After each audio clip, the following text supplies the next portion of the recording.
नया जीवन। दोपहर के पश्चात का समय था। महाभारत के रचयिता वेदव्यास जी ब्रह्म नदी के तट पर बड़े उदास, बड़े ही खिन्न बैठे हुए थे। नदी कलकल स्वरों से बह रही थी। सामने पर्वत की चोटी पर बिछी हुई बर्फ के ऊपर सूर्य की सुनहरी किरणें खेल रही थी। पर्वत के नीचे वृक्षों पर कलकंठों से पक्षी गा रहे थे। पर वेदव्यास जी के लिए प्रकृति का वह वैभव बिल्कुल ही निस्सार था। वे उदास मुख, विचारों में खोए हुए वेदव्यास जी अपने भीतर घुसकर अपनी उदासी का कारण खोज रहे थे। वे सोच रहे थे, उनकी तो किसी में कोई आसक्ति नहीं, फिर उनके मन में यह खिन्नता किस बात के लिए? बहुत खोजने पर भी वेदव्यास जी कुछ खोज नहीं पा रहे थे। बहुत सोचने पर भी कुछ सोच नहीं पा रहे थे। आखिर उन्होंने सोचा, मन की यह उदासी इस तरह तो दूर होने वाली नहीं है, और इसे दूर करने के लिए आसन लगाकर बैठ गए। उन्होंने ध्यान में नेत्र बंद कर लिए।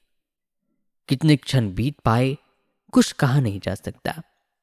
सहसा नारद वीणा के तारों पर मधुर स्वर लहरी में प्रभु की प्रार्थना का गान करने लगे। वेदव्यास जी का ध्यान टूट गया। उन्होंने नेत्र खोलकर देखा, वीणा बजाते हुए महर्षि नारद खड़े थे। वेदव्यास ने उठकर नारद को प्रणाम किया, उन्हें बैठने के लिए आसन प्रदान किया। नारद जी ने आसन पर बैठते हुए वेदव्यास की ओर देखा और देखते ही प्रश्न किया, वेदव्यास जी, आपके मुखमंडल पर यह उदासी क्यों? लगता है आप अत्यधिक चिंतित हैं। वेदव्यास जी ने निश्वास छोड़ते हुए कहा, हाँ महर्षि, मैं उदास हूं, बहुत ही चिंतित हूं। नारद जी ने रहस्यमय दृष्टि से व्यास की ओर देखते हुए पुनः कहा, उदासी और चिंता का कारण?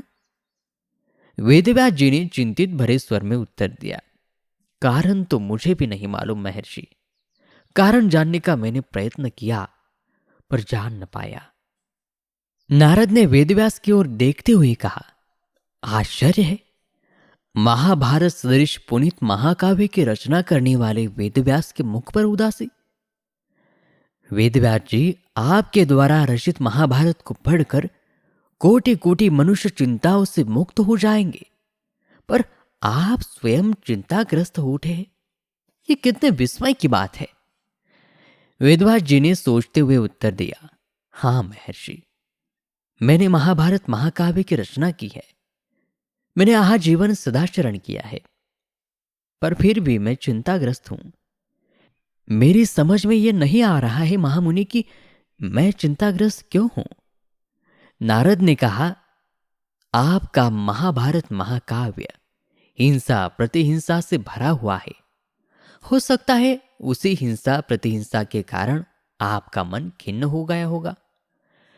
वेदव्यास जी बोले, हां हो सकता है, मेरी खिन्नता का कारण वही हो सकता है। मैं उसके लिए जप करूंगा नारद जी। नारद ने कहा कि माता सरस्वती ने आपको ग्रंथ रचना के लिए भेजा है, जप के लिए नहीं।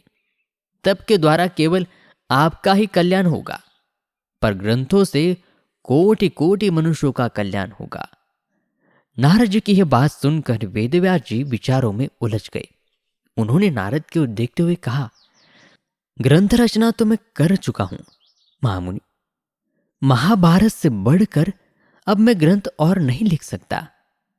नारद ने कहा, वेदव्यास जी, आपकी ग्रंथ रचना अभी अधूरी है। आपने महाभारत की रचना तो की, पर अभी तक महाभारत के सूत्रधार का चरित्र का गान नहीं किया। जब तक आप उसके चरित्र का गान नहीं करेंगे, आपकी ग्रंथ रचना अधूरी रहेगी। आपने उनके चरित्र का गान नहीं किया, यही आपकी उदासी का कारण भी है।